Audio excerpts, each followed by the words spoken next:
Fala pessoal, tudo bem com vocês? Aqui é o professor Alisson e estou aqui mais uma vez, de volta para as nossas aulas de biologia. Eu estou com saudade de vocês, do nosso contato físico. Vamos torcer aí para que essa vacina saia logo para a gente poder se ver, se abraçar e ter as nossas aulas de modo normal, né? Se é que vai ter um normal daqui em diante. Bom, nesse início de semestre, nós vamos fazer, uma retomada daquilo que a gente já viu, especificamente naquilo que vocês demonstraram um pouquinho mais de dificuldade no semestre passado, né, naquela checagem que a gente fez. Então, a aula de hoje vai ser para dar uma pincelada nisso, para vocês fixarem esse conteúdo, que esse semestre vai ser punk, então se preparem, tem muita coisa ainda, né? O segundo semestre ele é mais curto que o primeiro e também mais pesadinho, né? Com relação à carga de conteúdo. Não é para colocar medo em vocês, não, tá? É para vocês se prepararem para dizer que nós vamos tentar fazer um trabalho um pouco diferente do que nós estávamos acostumados. Então eu peço que vocês tenham um empenho, né, de conseguir acompanhar tudo, fazer as atividades. Se tiverem alguma dificuldade de acesso a material, se você não tiver conseguindo, né, acessar as videoaulas, as tarefas, informe a escola que a gente dá um jeito e corre atrás, tá? Não fica aí sem fazer nada não. Beleza? Então, o assunto da aula de hoje será sobre substâncias orgânicas e inorgânicas. Quais são as substâncias inorgânicas? É a água e os sais minerais. E as substâncias orgânicas? É o carboidrato, lipídio, proteína, vitaminas e ácidos nucleicos. Então nós vamos dar uma revisada nisso daí. Vou deixar uns exercícios no final da aula para vocês fazerem e a gente corrige depois. Beleza? Então, vamos para a aula. Todos os seres vivos, eles são compostos por substâncias orgânicas. Esse é um dos critérios, né, para se ser um ser vivo. O que são substâncias orgânicas? São aquelas moléculas mais complexas formadas por cadeias carbônicas. Cadeias carbônicas são aquelas que possuem na sua composição principal a presença de carbono, oxigênio e hidrogênio. Essas cadeias elas vão formar os glicídios, que são os carboidratos, os lipídios, proteínas, vitaminas e ácidos nucleicos. Os seres vivos também são compostos de substâncias inorgânicas, que são as moléculas pequenas, que não possuem carbono na sua constituição, como a água e os sais minerais. Então, nos próximos slides, nós vamos ver então um resuminho sobre cada uma dessas substâncias aqui. Vamos começar então pela água, né? Que é uma das substâncias mais importantes que nós temos. A água, que é chamada de solvente universal, por que ela é um solvente universal? Porque ela consegue estar presente em todas as reações químicas, né? Então, para que toda reação química ocorra, precisa ter a presença de água. A água também ela vai ajudar no transporte de substâncias ao longo de todo o nosso corpo. Ela possui uma geometria angular devido à sua molécula ser polar. Então é só você lembrar lá da configuração, né, molecular, né, do H2O. Lá, é só vocês lembrarem lá de química, né? Ela tem relação direta com o nosso metabolismo. Por quê? Porque toda reação química ocorre na presença de água. E o que é metabolismo? É toda reação química que ocorre no nosso corpo, né? Quanto mais jovem for a pessoa, ou o indivíduo, ou o ser vivo, mais água ele vai ter na sua constituição. E por conta disso, seu metabolismo é mais acelerado. Então, as pessoas mais jovens têm mais água no corpo do que as pessoas mais idosas, né? Pode ver que o metabolismo de uma pessoa idosa é mais desacelerado que de uma pessoa jovem, tá? As moléculas de água, elas se conectam, se ligam através das ligações de hidrogênio. Então, há uma coesão entre as moléculas, devido então a esses pontos de hidrogênio, e isso vai provocar uma alta tensão superficial. Quando a gente falar de tensão superficial, eu vou dar um exemplo para vocês que vocês vão entender bem. Vocês já viram aquelas aranhas de rio, aquelas aranhas que andam por cima da água? Como que elas conseguem andar na água sem afundar? Devido à tensão superficial da água, devido à força de ligação entre as moléculas de água, né? Devido aí às ligações de hidrogênio. A água também ela serve como lubrificante, agindo onde? Nas articulações do nosso corpo, nos nossos olhos, na nossa saliva. Então, ela é um lubrificante natural. E ela também tem um elevado calor específico. Ela tem uma grande capacidade de reter a temperatura. Então, por exemplo, vocês podem ver que em dias chuvosos são mais quentes, porque tem maior quantidade de vapor de água no ar. Então, a água tem alto calor específico, então ela vai segurar mais o calor. Hoje nós estamos no período seco, né? E no período seco, sem chuva, é frio. Por quê? Porque a água não tem água suficiente para poder segurar o calor do ambiente. Então, isso que é calor específico.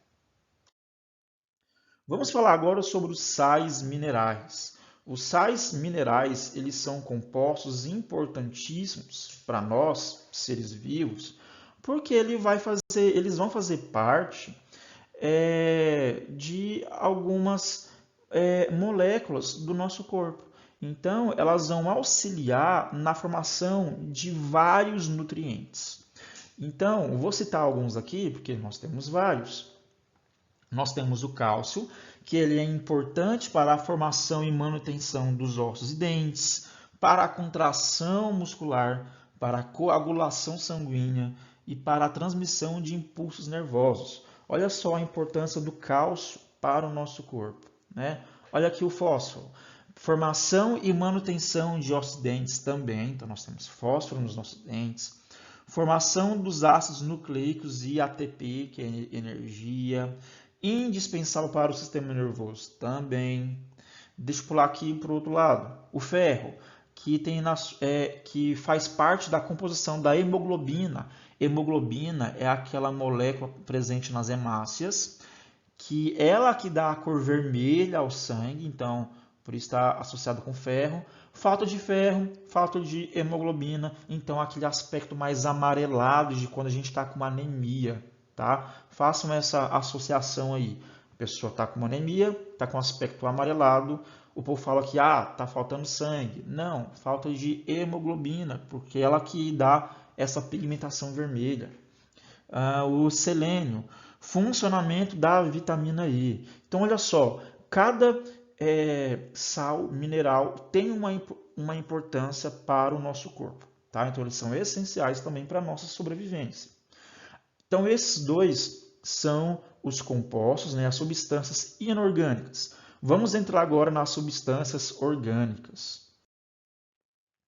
Vamos começar aqui pelos carboidratos.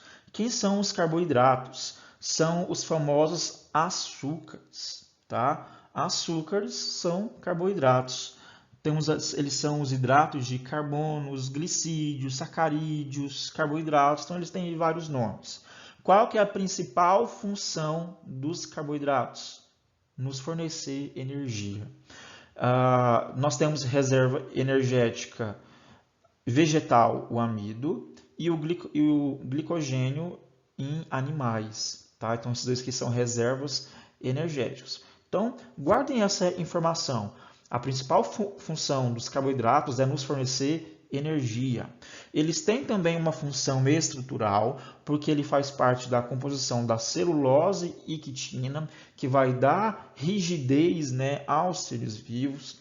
Eles vão atuar na comunicação celular. Então, se vocês lembrarem lá da membrana plasmática, existem aquelas projeções que são as glicoproteínas e os glicolipídios, que eles que se conectam com as substâncias no exterior, né? É onde o vírus se conecta, por exemplo, para poder entrar na célula, é que algumas substâncias vão lá e se ligam, então ela vai fazer essa comunicação, né? Ela vai reconhecer tudo que está ali fora para ajudar a permitir a entrada e saída de substâncias pela membrana plasmática. Nós temos ali os carboidratos classificados em monossacarídeos, oligosacarídeos e polissacarídeos. Quem são essas substâncias aqui? Os monossacarídeos são as pentoses e as hexoses. Nós temos como pentose a ribose e a desoxirribose, e as hexoses são a glicose, frutose e galactose. Então, os monossacarídeos são os sacarídeos, né, de cadeia mais simples, por isso que eles chamam de mono. E os oligossacarídeos é a ligação de 2 ou mais monossacarídeos. Então, por exemplo, nós temos os disacarídeos, que é a ligação de que? 2, por isso que se chama disacarídeo. E nós temos a sacarose, a lactose e a maltose, por exemplo. E elas são ligadas através de uma ligação glicosídica, que durante essa ligação libera água. Pode ver que a água vai estar presente em todo lugar. E os polissacarídeos? São aqueles sacarídeos, né, aqueles glicídios ou carboidratos, formados por mais de 20 monossacarídeos, né? Nós temos, por exemplo, a quitina, que está ali presente na parede celular de fungos e algas e no exoesqueleto de artrópodes. Nós temos a celulose, que forma a parede celular das plantas. Nós temos o glicogênio, que é a reserva de carboidrato nos animais, como já falei aqui atrás, e o amido, que é a reserva de carboidrato nos vegetais. Então, esse é o carboidrato. Vamos falar agora sobre as proteínas. Vou beber uma água aqui. Espero que vocês estejam conseguindo acompanhar aí. Vão anotando essas informações do jeito que vocês acharem melhor, tá? Vão anotando aí, lembrando que a escrita é o exercício da memória. Quando vocês escrevem, vocês guardam melhor uma informação. Então, as proteínas são as principais moléculas construtoras dos seres vivos. Então, ela que vai ajudar, as proteínas são as substâncias que vão ajudar a dar forma ao ser vivo, né? Por exemplo, os músculos, né? Os nossos músculos são proteínas que dá esse formato que a gente tem, né? Então, olha só, vamos acompanhar aqui na sequência dos números. São macromoléculas orgânicas formadas pelos encadeamentos de aminoácidos unidos por ligações peptídicas. Então, proteínas é o conjunto de aminoácidos, tá? Guardem isso. Proteínas, conjunto de aminoácidos. Um aminoácido, ele é uma substância orgânica formada por um grupo amina e um grupo carboxila, que vocês devem ver isso em química com a Ana Clara, certo? Então, esses aminoácidos eles são ligados por ligações peptídicas. Então, vamos que é o 2, cadê o 3 aqui? Estrutura das proteínas. Com relação à estrutura, ela tem 4 subdivisões. A estrutura das proteínas ela pode ser primária, secundária, terciária e quaternária. Ela tem a ver ali com a quantidade de aminoácidos presentes e com a sua complexidade estrutural. Olha só essa estrutura primária.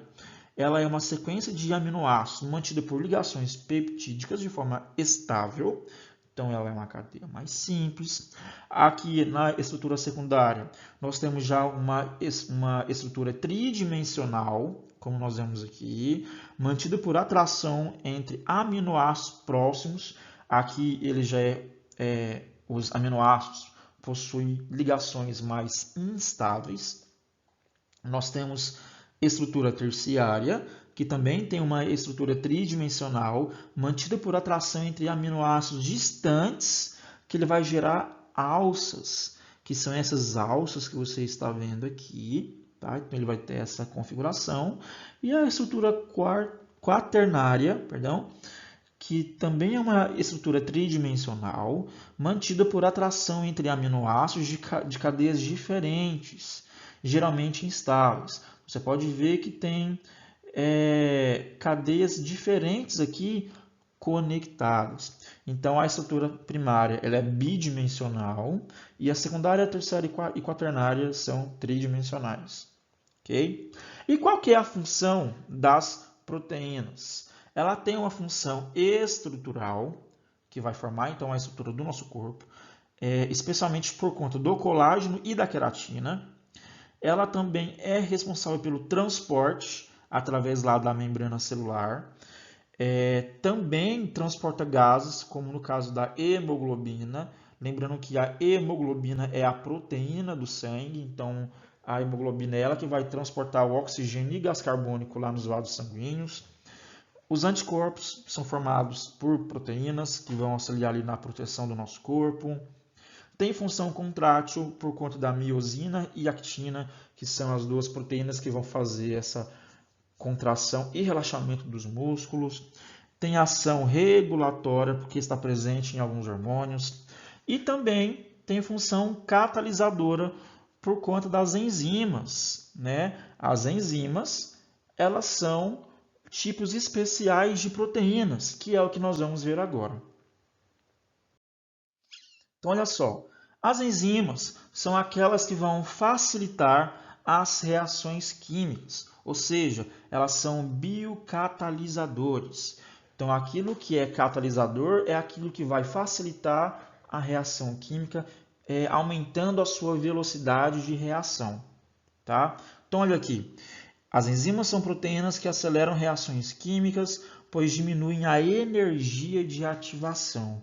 Então, quando você tem uma enzima aqui, você vai ter uma menor quantidade de energia, né? Para você, olha só o pico de energia utilizado, para você ter ali um produto final, tá? Como que ocorre a atividade enzimática, que é uma coisa que muita gente errou na prova, que colocaram coisa nada a ver lá. Na prova não, desculpa, na checagem de aprendizagem. Bom, as enzimas elas vão seguir um modelo que a gente chama de chave-fechadura. Por quê? Porque é uma substância que se liga à outra. Então, olha só, a enzima, que é essa estrutura em amarelo, ela vai se encaixar em algum substrato que é específico.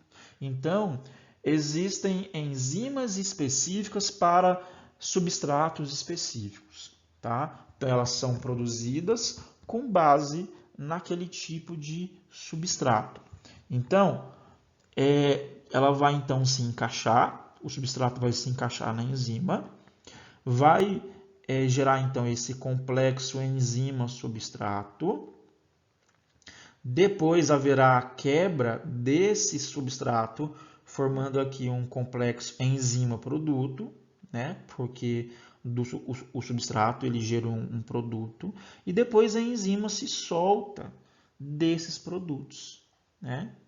Então, é assim que funciona a atividade enzimática, de forma muito simples. A essa região onde o substrato se encaixa, a gente chama de sítio ativo. Então, é o local onde esse substrato vai se encaixar.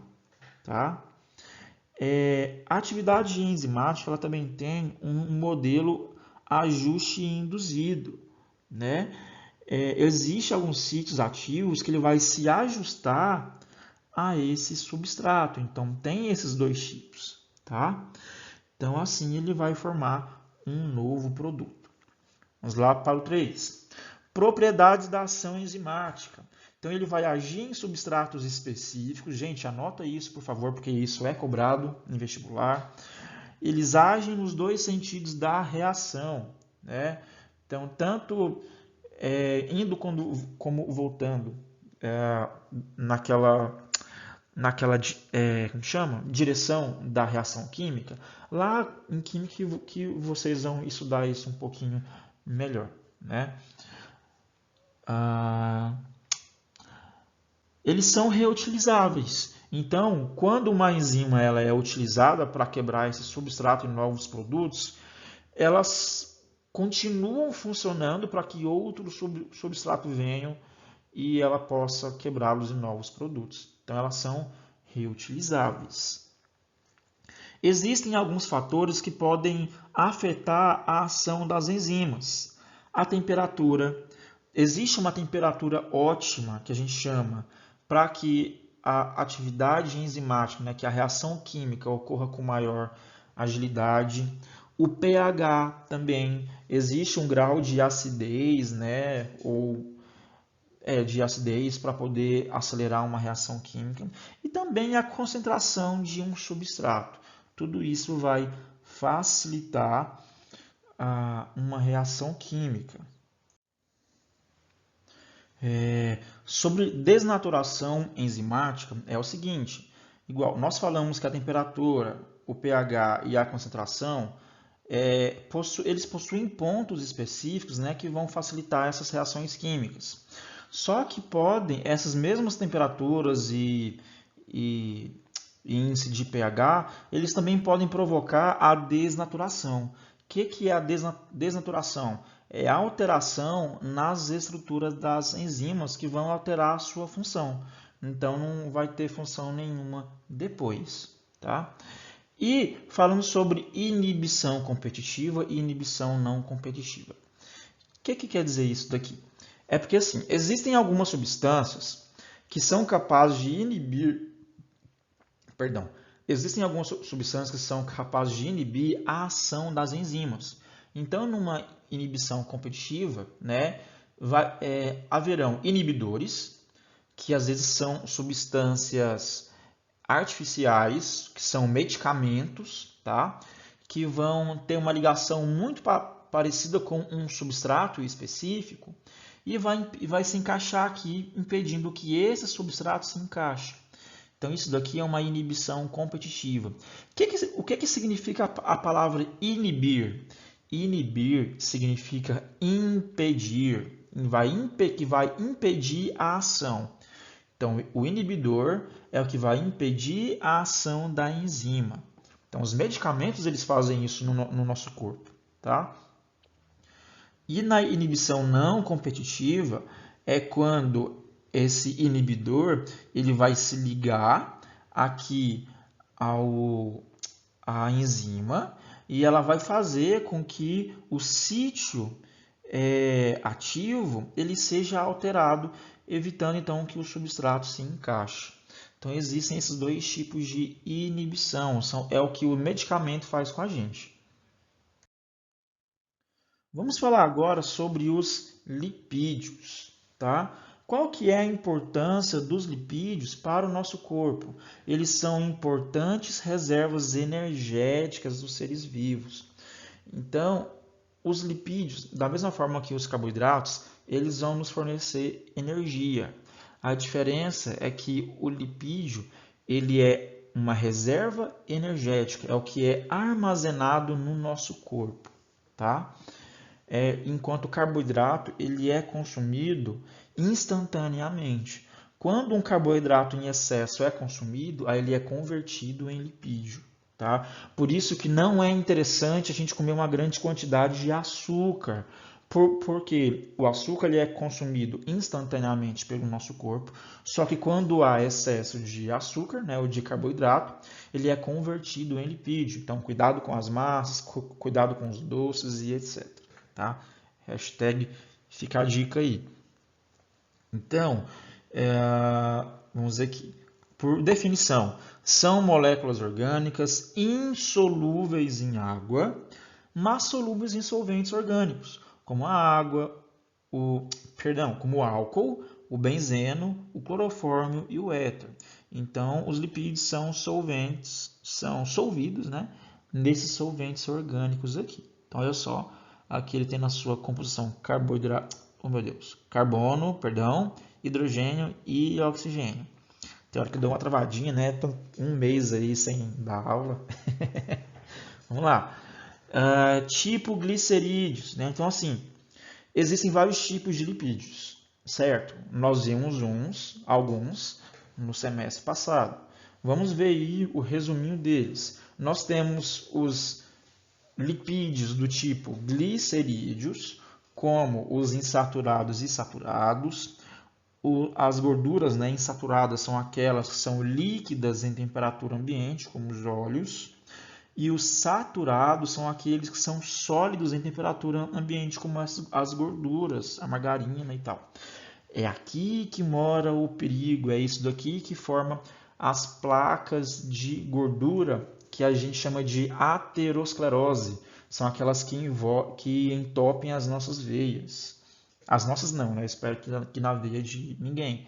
Mas quando acontece a aterosclerose é por conta, especialmente, das gorduras saturadas, tá? E que também são reservas energéticas também. Temos do tipo fosfolipídio, né? Que é essa estrutura famosa aqui que vai formar, né, a estrutura da membrana celular, da membrana plasmática. Então, lembra que lá a membrana plasmática das nossas células ela é formada por uma bicamada de fosfolipídios? Então, é isso daqui. Ele tem uma parte que é polar, que é hidrofílica, que tem afinidade com a água. Então, aqui é a parte que vai estar para fora, tanto para cá quanto aqui para dentro, né? E tem a parte que é apolar, que a gente chama de cauda, que ela é hidrofóbica. Então, que vai estar aqui na parte interna aqui dessa dupla camada aqui de fosfolipídio. Tá? Nós temos do tipo cerídeos, que são aqueles que formam as ceras, a cutícula e o cerume, que são substâncias impermeabilizantes. Ou seja, evitem, por exemplo, a passagem de água, né? Nós temos os tipos esterídeos, como os esteroides, que são aqueles derivados do colesterol. Lembrando que o colesterol ele é importantíssimo para a gente porque ele tem função estrutural, ele está presente nas nossas membranas plasmáticas. Só que nós temos dois tipos de colesterol, né? O HDL e o LDL. E minha bateria está picando aqui. Calma aí. Deixa eu colocar minha bateria aqui na tomada. Desculpa a falha nossa aí. Prontinho. Então, os HDLs e os LDLs são colesteróis. O HDL é aquele colesterol bom e o LDL é o colesterol ruim. Tem a ver com a densidade da sua molécula. HDL é high density, então tem alta densidade, e low density é baixa densidade. Então, eles vão formar também os nossos hormônios, como a testosterona, estrogênio, progesterona, cortisol e aldosterona. E nós temos do tipo carotenoides, que são aqueles lipídios, né, que vão dar pigmentação. São os lipídios amarelos e vermelhos produzidos pelas plantas, graças ao beta-caroteno, que tem como precursor, o retinol, que é a vitamina A, que é aquela que vai auxiliar na nossa visão. Ok? Falaremos agora sobre as vitaminas, que elas podem ser classificadas como vitaminas lipossolúveis e hidrossolúveis. Qual que é a diferença dos dois? Lipossolúveis é porque elas são solúveis em meio lipídico, tá? Quando vocês veem, por exemplo, algumas pessoas colocando azeite, que é o mais comum, ou algum outro óleo mais refinado, né? Em saladas, em verduras, é porque as vitaminas, algumas são solúveis em meio lipídico. Quais são elas? As vitaminas A, D, E e K. Repete aí comigo. A, D, E, K. A, D, E, K. Guarda aí, anote isso daí. Essas são as vitaminas lipossolúveis. Vamos ver aqui rapidinho as propriedades dela. A vitamina A é aquela que vai ser produzida a partir do caroteno, que é aquilo que dá a cor amarelada, alaranjada, como nós vemos aqui nesses desenhos aqui. Então nós vamos, eles serão mais presentes, né? No pimentão amarelo, mamão, cenoura, queijo, abóbora, na gema do ovo, no leite, em algumas verduras. A falta da vitamina A, ela está relacionada com problemas na visão, especialmente a xeroftalmia, que é aquela cegueira noturna. Então, isso que pode causar quando há o déficit dessa vitamina A. A vitamina D, aquela famosa vitamina D, ela é aquela que é produzida com o estímulo da luz solar. Nossa, professor, então quer dizer que a gente faz fotossíntese? Não, nós não somos seres fotossintetizantes, mas o nosso corpo vai produzir a vitamina D através da energia da luz do sol, tá?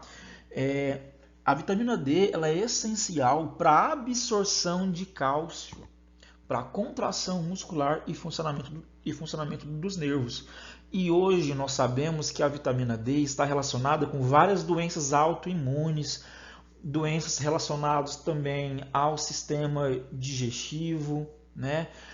E ela tem como fonte, né, leites e derivados, queijo, gema do ovo e tudo mais. Eles são fontes da vitamina D, mas ele vai ser produzido no estímulo da luz do sol.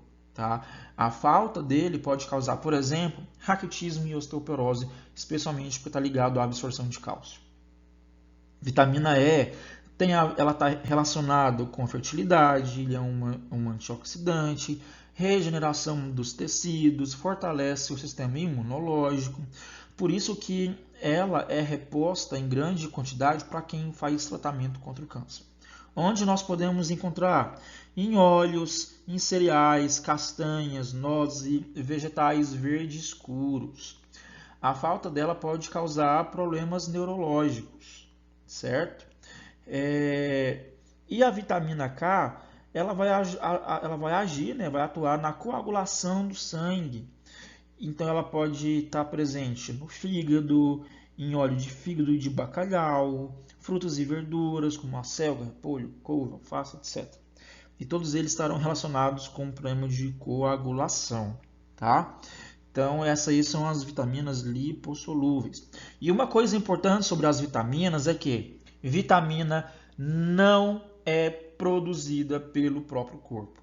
Repito, a vitamina não é produzida pelo próprio corpo, com exceção um pouquinho aqui da vitamina D. Por quê? Porque ela não é. Mas o que eu quero dizer é o seguinte, como elas não são produzidas por um organismo, a gente obtém ela através da alimentação. Então, assim, todas as vitaminas elas estão relacionadas a alguma cor. Por isso que muitos falam que o nosso prato ele deve ser o mais colorido possível. Porque quanto mais cor tiver no seu prato, maior a disponibilidade de vitaminas, tá? Então é por conta disso, certo? Aqui elas são solúveis em lipídios. Olha só, elas se acumulam no tecido adiposo e no fígado, não são eliminados pela urina, porque ele é insolúvel em água, tá? Então eles não são eliminados pela urina. Então é isso. Agora vamos para as vitaminas hidrossolúveis, que são aquelas que são solúveis em água e são eliminadas pela urina, tá? Elas também não são produzidas pelo nosso corpo, precisam ser obtidas na alimentação. Professor, quais são as vitaminas hidrossolúveis? São as vitaminas C e todas do complexo B. Tá vendo só, tanto que é fácil separar as lipossolúveis das hidrossolúveis? As lipossolúveis é quem? A, D, E, K. E as hidrossolúveis? Vitamina C e todas do complexo B. Vamos ver elas aqui rapidinho? A vitamina C é ácido ascórbico, está relacionada com a manutenção do colágeno, antioxidante, melhora o sistema imunológico, cicatrização. E é encontrado em frutas e verduras mais frescas. Gente, os lugares sempre cobram as doenças relacionadas às faltas de vitaminas, são as hipovitaminoses, tá? Que é falta de vitamina, ou avitaminose. Pode causar então escorbuto. A vitamina B1 é aquela que está relacionada com metabolismo energético, então vai estar em carnes, cereais, nozes, verduras e até na cerveja. Que notícia boa. E ela pode provocar o beriberi, que causa dor no corpo, cansaço, febre, fraqueza. A B2, aqui está com errinho aqui, que é a riboflavina, ela também está relacionada com o metabolismo energético, porque ele ativa as enzimas, então na composição das enzimas tem B2, aí nós temos fonte carne, cereais, nozes, verduras, a cerveja, que no caso é porque a cerveja é feita de cevada, né, que é um cereal, então tem também. Então ela pode causar cansaço no nosso corpo, já que não está tendo metabolismo. A B6 está relacionada também com metabolismo, crescimento. Os alimentos são quase os mesmos, sabe? São fontes diversas. A maioria são frutas, verduras, carnes, óleos, cereais e afins, tá? A B6, né, está relacionada com metabolismo, então a falta dela vai dar fraqueza, insônia e irritabilidade. A B12, nossa, extremamente importante para a memória, porque manutenção da bainha de mielina, que é aquela capa de gordura que envolve os neurônios. Se não tiver ela, a informação que está sendo passada pelo neurônio, ela é perdida. Então você tem uma leve perda de memória quando você não está com a B12 lá em alta. Tá? Formas hemácias, pode formar então anemia e problemas neurológicos. B5 está relacionado com metabolismo, então também a falta dela vai causar cansaço e fraqueza. E a B7, má formação da pele, e também ele é com fator enzimático. Vários deles são, gente, tá? E vai causar então problemas de pele. Então é isso aí. E para fecharmos, vamos falar rapidinho aqui dos ácidos nucleicos, que são as moléculas que vão guardar o nosso material genético. Nós temos aí o DNA e o RNA como ácidos nucleicos. DNA é ácido desoxirribonucleico e RNA ácido ribonucleico. O DNA, então, ele vai armazenar nossas informações hereditárias, nossas informações genéticas que são passadas dos nossos pais para a gente. Essas informações elas são organizadas em genes. Então, nós temos genes específicos para a cor do olho, gene específico para a cor da pele, gene específico para produzir alguma substância, gene específico para repor célula muscular, enfim. Ela tem essa estrutura de dupla hélice, tá? Esse modelo tridimensional aqui. Então são duas fitas, tá? No DNA, a pentose ela é formada por uma desoxirribose. Nós vamos falar sobre o que é isso aqui. Vamos falar já aqui direto, né? Que elas são formadas por nucleotídeos. Então, o nosso DNA é formado por um conjunto de nucleotídeos. O que são esses nucleotídeos? É a ligação do grupo fosfato, uma pentose e uma base nitrogenada. Então, essa pentose ela vai variar, DNA desoxirribose, RNA ribose. Então, tem essas duas aqui. E bases nitrogenadas, nós temos as seguintes bases. Para o DNA, adenina, citosina, guanina e timina. E na fita de RNA, a diferença é uma, que ao invés de ter timina, ele vai ter uracila. Perdão, ele vai ter uracila. Anotem isso, por favor. Reforcem isso, aliás. No DNA tem timina e no RNA tem uracila. Adenina, citosina e guanina tem nos dois, tá? Então tem essa diferença aí, tá bom? O RNA, então, ele está relacionado com a síntese de proteínas, porque a partir do RNA você vai produzir um RNA, tá? E depois do RNA que vai ser produzido uma proteína, vamos falar disso mais para frente. Temos ribozimas, que elas têm capacidade enzimática, tá? Por conta da sua constituição molecular. E quais são as suas bases, então? Citosina, guanina, adenina e uracila, que eu já falei. Então, basicamente, é isso, pessoal. Não vou estender mais a nossa aula. Então, essa foi uma revisão. Resolvo os exercícios agora, certinho? Qualquer dúvida, me perguntem lá no nosso grupo do WhatsApp. E estou à disposição de vocês, beleza? Então, um bom retorno a todos.